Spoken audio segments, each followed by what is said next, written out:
You ever met somebody that is overly fascinated with spiritual warfare? Or more specifically, have you ever met somebody that thinks that everything that happens is spiritual warfare and is constantly expecting bad things to happen? I had a friend of mine that was asked to be the head intercessor for a particular ministry, and this ministry was dealing with addictions, and they dealt with a lot of deliverance. And so they'd warned him when they asked him to come in, we just want to give you a warning. If you decide to be the intercessor, we need you as an intercessor, but if you decide to be the intercessor, there's going to be a lot of warfare, because we have a lot of warfare because we're going after those that the enemy thought that he had held down. Our last intercessor just wasn't able to continue because of all the warfare. Now, this warning came, he heard it, he prayed, he felt like God said that he was supposed to be the intercessor for this ministry. So he begins to do that. And in a short period of time, he begins to have issues at home, issues with his marriage, and things begin to get difficult. And so he comes to me, John, and he tells me this whole story.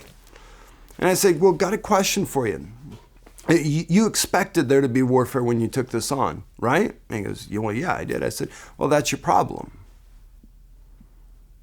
You expect there to be warfare, and so there is.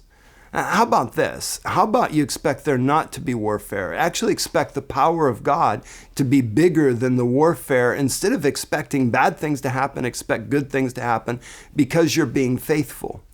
When you change your expectation, things change. And he repented of having given the enemy so much power to think that the enemy would ruin his life because he was being faithful to God. And almost immediately, circumstances began to change. The difficulties that he was having in his marriage subsided.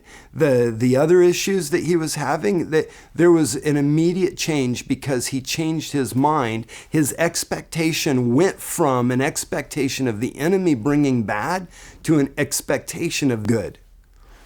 What are you dwelling on? What are you expecting on? Because faith is an expectation of something to happen. And you can have faith in the enemy or you can have faith in God. And personally, I want to have a lot more faith in God than I do in the enemy.